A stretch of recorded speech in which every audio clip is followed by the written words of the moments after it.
The night Vanessa Moretti walked into the Grand Ashford, every man in that room looked at her and saw the same thing. A beautiful woman who had no idea how dangerous the world around her really was. That was exactly what she needed them to think. Crystal chandeliers dripped gold light across the ceiling like something out of a dream that had been designed specifically to distract you from what was happening underneath it. White silk draped every table. Champagne arrived on silver trays without being asked for. Politicians moved through the crowd shaking hands with men whose names never appeared in newspapers but whose decisions shaped every port, every route, every underground corridor on the eastern seaboard. Celebrities posed for photographs with billionaires. Smiles everywhere. Laughter everywhere. And beneath every polished surface, in every quiet corner, a negotiation that would never be recorded. Vanessa moved through it all like a woman born for rooms like this. Her black silk gown caught the chandelier light with every step. Diamond stilettos clicked softly against the marble floor. She laughed at exactly the right moments. She touched arms. She asked questions that made people feel seen. She had been doing this long enough that it required no effort. It was simply another form of discipline like the other ones she practiced in private and never discussed. Nobody in that room feared her.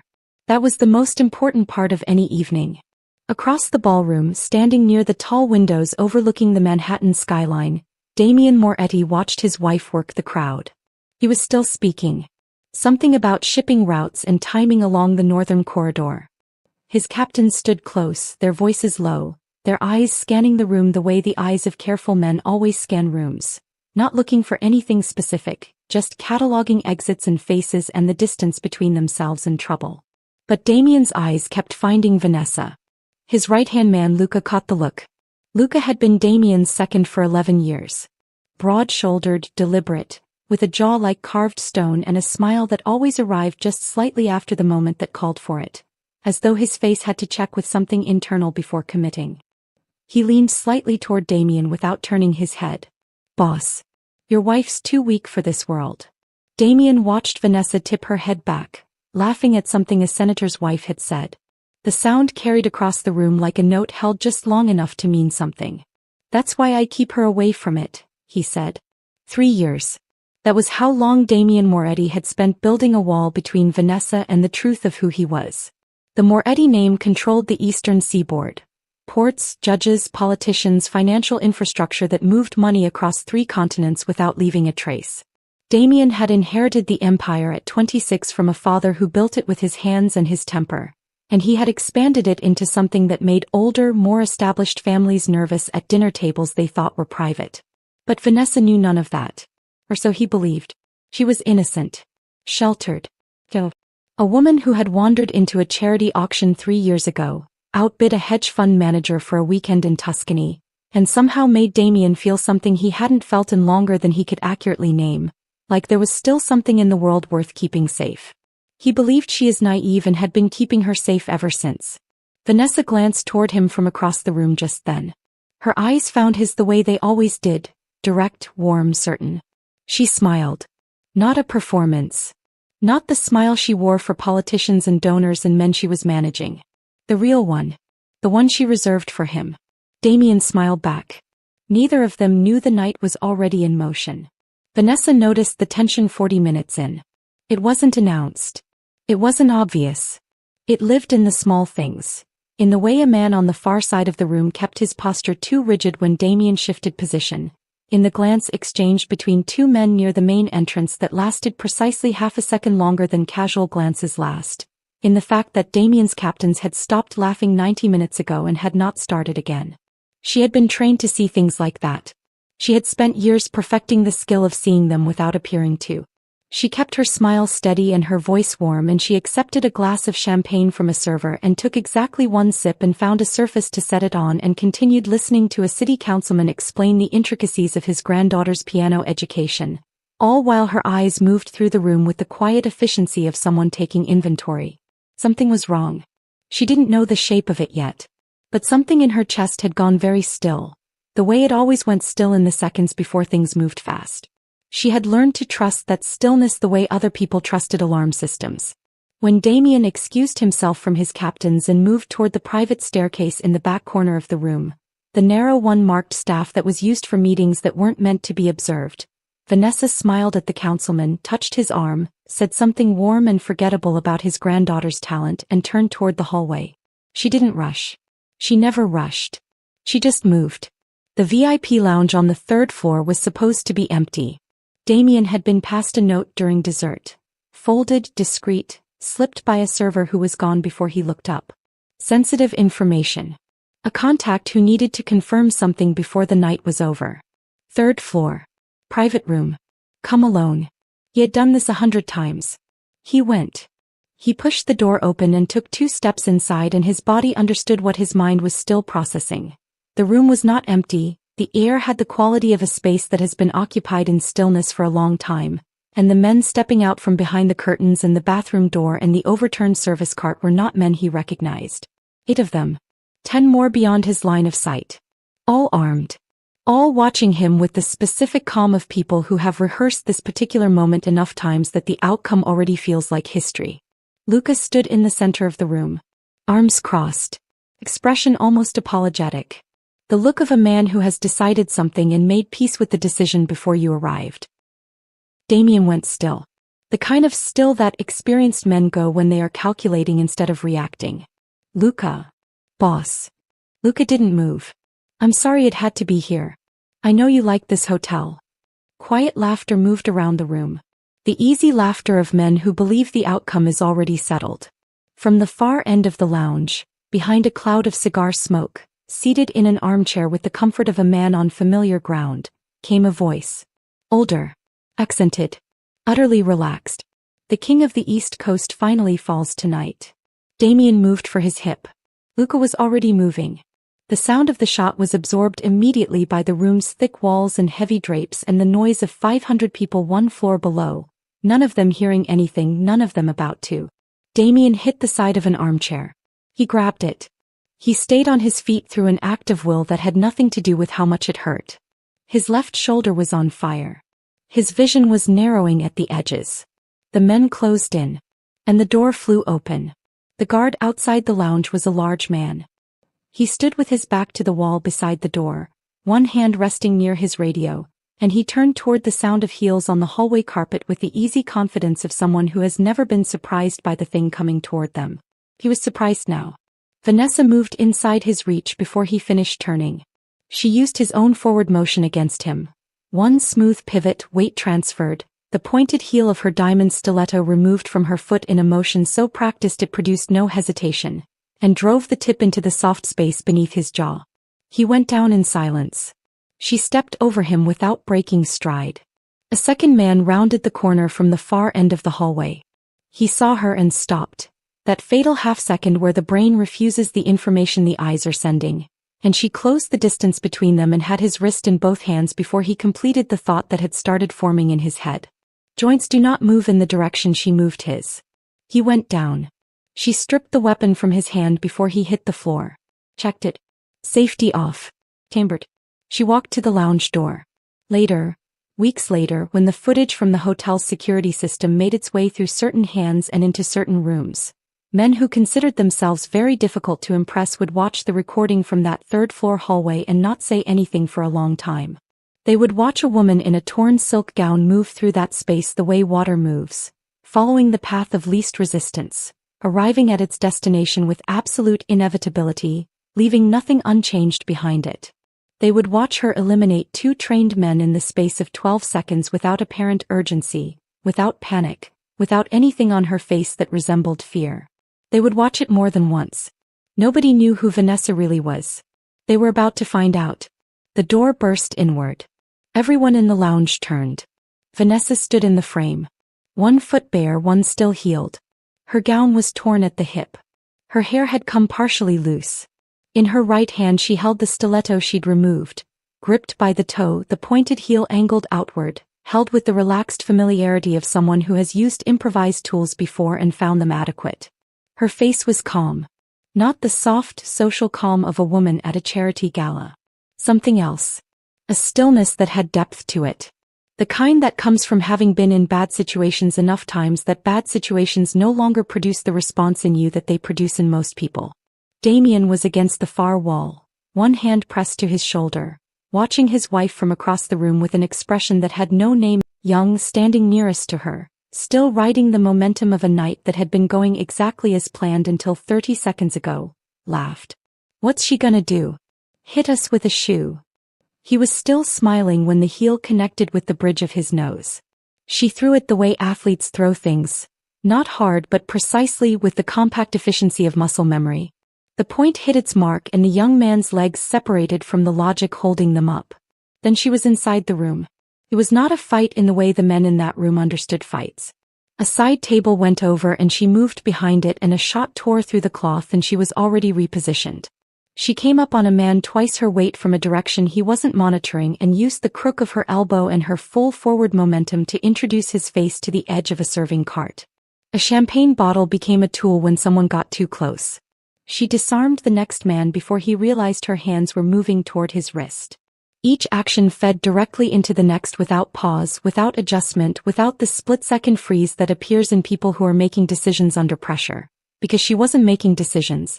She had made them years ago. She was simply executing. Damien pressed against the armchair with a commandeered weapon in his good hand, unable to fire because he could find no angle that did not put her in the path of it. He watched. This was not panic. This was not the frantic, survival-driven chaos of a person reacting to something they hadn't planned for. This was training. The deep, settled, professional kind that takes years to build into the body and a lifetime to maintain. Who was this woman standing in the middle of his collapsing world? In the chaos, most people were tracking the danger in front of them. Vanessa was tracking Luca. She had been watching him since the door. She had seen the type before. The man who engineers something and then creates deliberate distance between himself and what follows. Luca was working his way toward the back of the lounge. Toward the private exit. Toward the service hallway that connected to the lower levels of the building and, eventually, the street. He was carrying a case. The kind designed to protect electronics. He held it with both hands pulled close to his body, and Vanessa recognized that grip the way she recognized most things. Not through analysis but through pattern, through all the hours spent learning to read what people communicate without intending to. Encrypted drives. She understood immediately what the case held.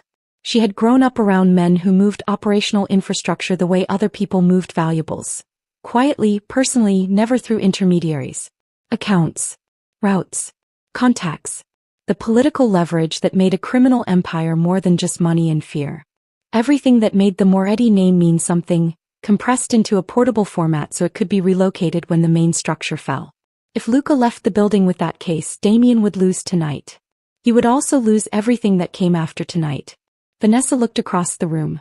Damien had gotten to his feet and was moving toward Luca, jaw set in a way she recognized as the expression of a man operating on will alone.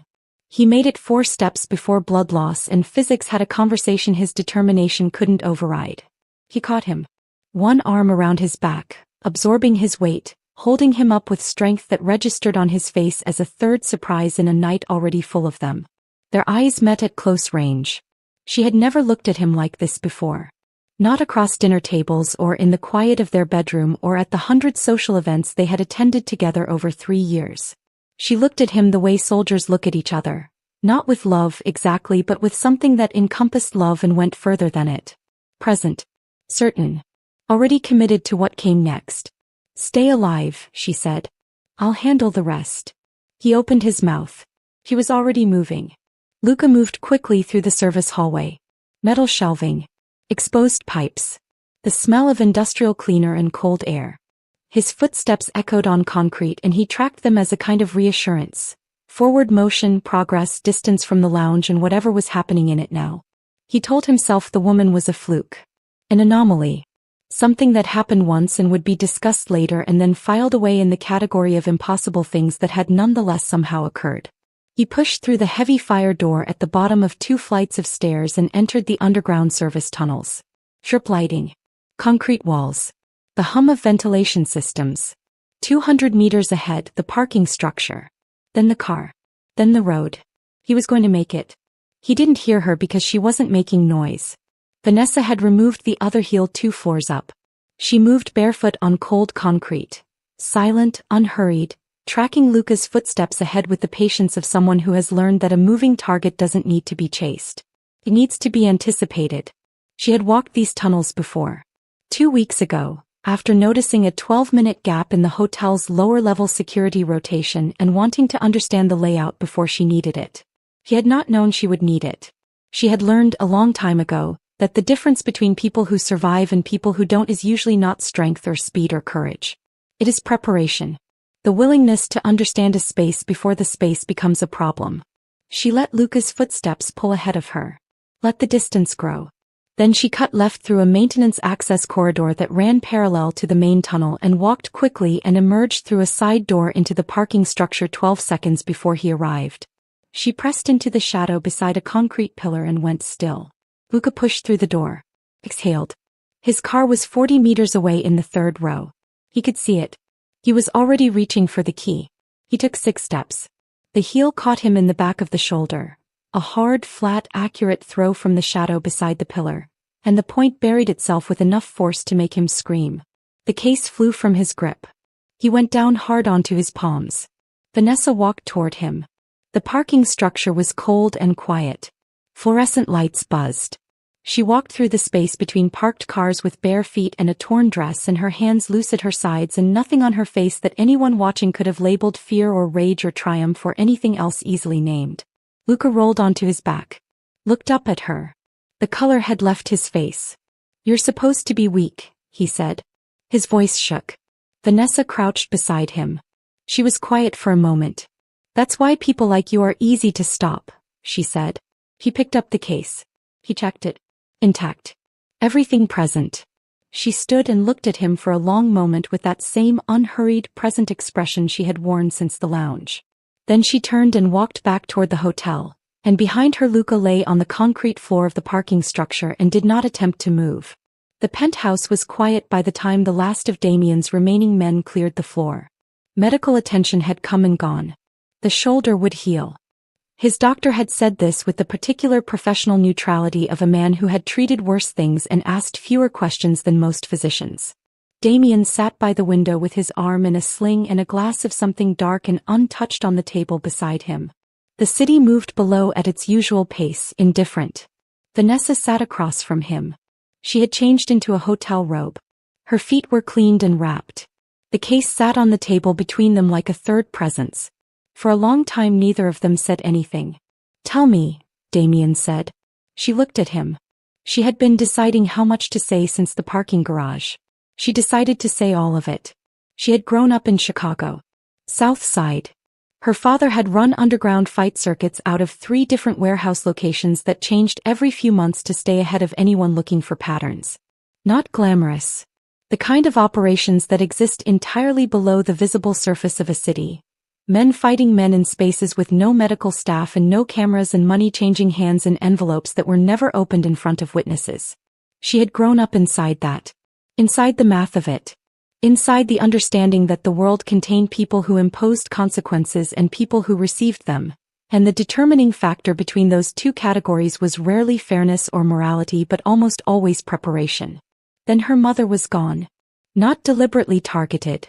Simply on the wrong street when 2 crews with unresolved business decided to resolve it, and her mother happened to be walking home from the grocery store, and she was 17 years old when she arrived at the hospital and was told there was nothing to be done. 8 years followed that she never discussed at charity galas. Combat. Real combat, not the sanitized version. Learned from people whose credentials were exclusively practical. Weapons. Tactical thinking. How to read rooms and people and the space between what someone says and what they mean. How to move through dangerous environments without advertising your awareness of them. She had paid for those years in ways that had nothing to do with money, and she had come out of them understanding one thing with the absolute clarity that only experience can produce. Nobody saves weak women. "So I stopped being weak," she said. Damien was looking at her the way a man looks at something he believed he understood completely and now realizes he understood not at all. 3 years of marriage. 3 years of dinners and conversations and mornings and the 1,000 small intimacies that accumulate into a life. And none of it had been false. She was genuinely warm. Genuinely loving. She had simply also been the entire time something else entirely. Something she had put aside because she wanted peace, and she had found it with him, and she had not offered him the parts of herself he never asked about. "I didn't lie to you," she said. I just didn't show you everything. You never asked. Damien absorbed that slowly.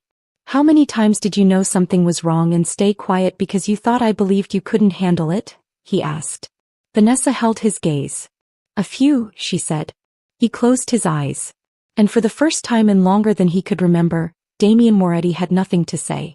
It took several days for him to say the thing that had been sitting in the center of his chest since the penthouse. He had spent his entire life, certainly his entire life in this world, operating from a specific and unexamined belief. That strength was something you either had or were given access to through someone who did. He had sorted every person he had ever known into one of those two categories with the unconscious efficiency of a habit so old it had stopped feeling like a choice. And Vanessa had fallen, immediately and completely, into the second category. She was beautiful and warm and she made people feel safe and she laughed at things that genuinely amused her. And he had taken all of that as evidence of a softness that required protection.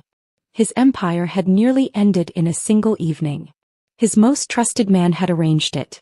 And the only reason any of it, the accounts, the contacts, the operational architecture of everything he had spent 15 years constructing, still existed was because his wife had gone barefoot through a Manhattan parking garage in a torn dress and thrown a shoe.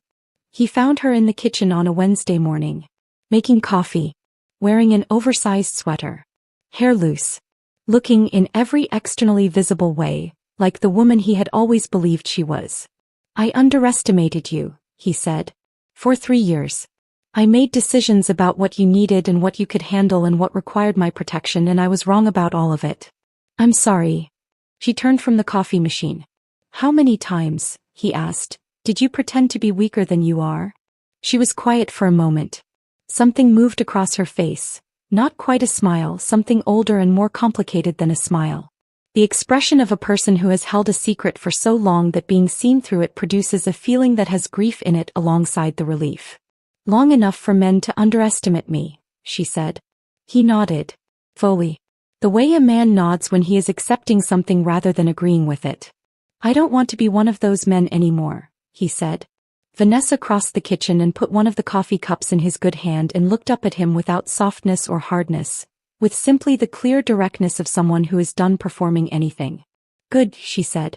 Then stop acting like one. It was the most honest conversation they had ever had. It was where everything real between them began. The stories moved fast. By the end of the first week, every significant organization on the Eastern Seaboard had heard some version of what had happened at the Grand Ashford. By the end of the second, several had cross-referenced the accounts through their own channels and confirmed enough of the core details to begin the quiet, uncomfortable process of reassessment. By the end of the month, the story had taken on the quality of legend. Embellished, multiplied, told in rooms across the city by men who hadn't been there and were filling in the parts they didn't know with the parts that seemed most consistent with the terror the story produced in them.